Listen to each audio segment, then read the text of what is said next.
qui sont sur le terrain ont bien sûr rappelé qu'il faut fermer Fessenheim, qu'il y ait ou non transition énergétique.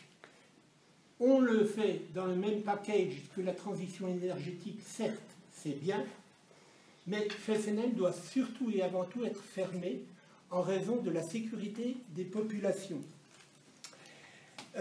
Nous nous réjouissons de ce que le politique prenne en compte cette nécessité absolue maintenant de fermer Fessenheim.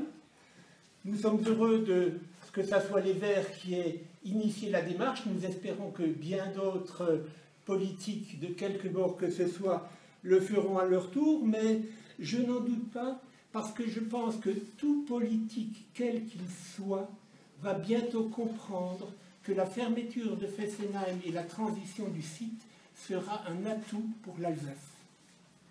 Et je crois que ça c'est important, que ça soit un atout pour l'Alsace. Et nous ne serons pas comme les gens d'aujourd'hui qui étaient pour 10% de la population de Fessenheim couchés, mais nous serons tous debout pour faire avancer le Schmilblick. Alors, on ne va pas dénigrer ceux qui se sont couchés à Fessenheim aujourd'hui. C'est 10% de la population qui vient enfin de prendre conscience du fait que la fermeture de Fessenheim est devenue incontournable. Et nous applaudissons des deux mains le fait qu'il y ait eu cette prise en compte. J'ai même appris qu'un député bien connu s'est assis. Il ne s'est pas couché, parce qu'un député qui se couche, c'est rare, mais il s'est assis. Il s'est assis. Et nous espérons pour lui qu'il se relèvera.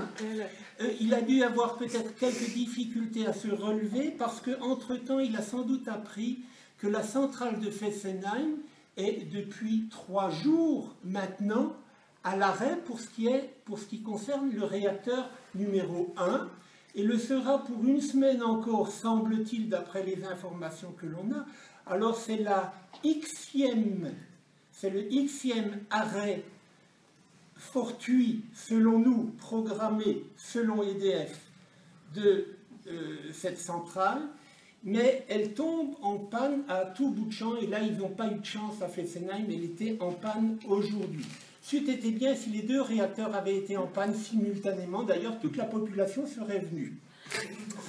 Bien, je me suis réjoui de ce qu'il y ait un travail au-delà des frontières. Vous savez que les associations antinucléaires travaillent depuis 40 ans au-delà des frontières.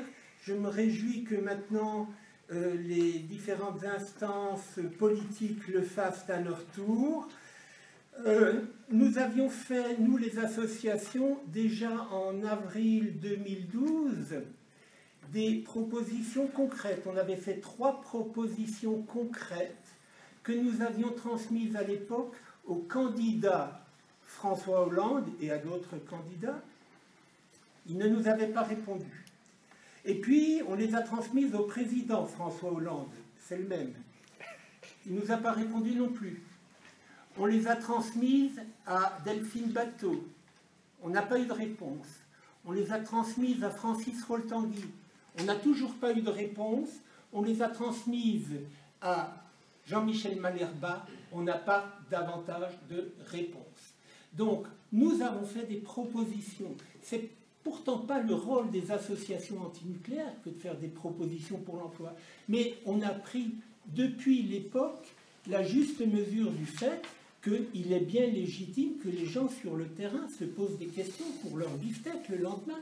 C'est normal qu'ils aient la trouille au ventre, et ça, on le comprend. Ce que nous dénonçons, c'est le fait que l'employeur EDF ait baigné la population dans une illusion, l'illusion du fait que la centrale va continuer d'être exploitée. Et ils ont entretenu cette illusion, ils l'ont travaillée, ils ont même payé des autobus pour que les salariés viennent manifester devant la préfecture de Colmar. Alors, voilà, aujourd'hui nous sommes contents de voir qu'on va avancer.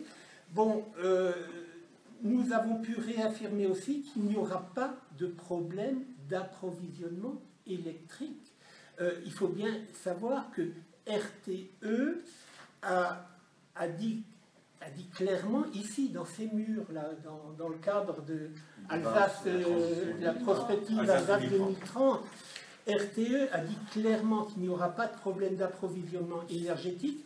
Il faudra que Fessenheim poursuive son exploitation ou pas, il faudra entreprendre un renforcement de réseau entre Sélestat et Kogenheim. Ça, de toute manière, mais ça n'a rien à voir avec la fermeture de Fessenheim.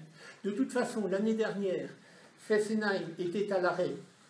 Total cumulé pour les 2 réacteurs, 265 jours d'arrêt, dont 35 jours d'arrêt simultané des 2 réacteurs.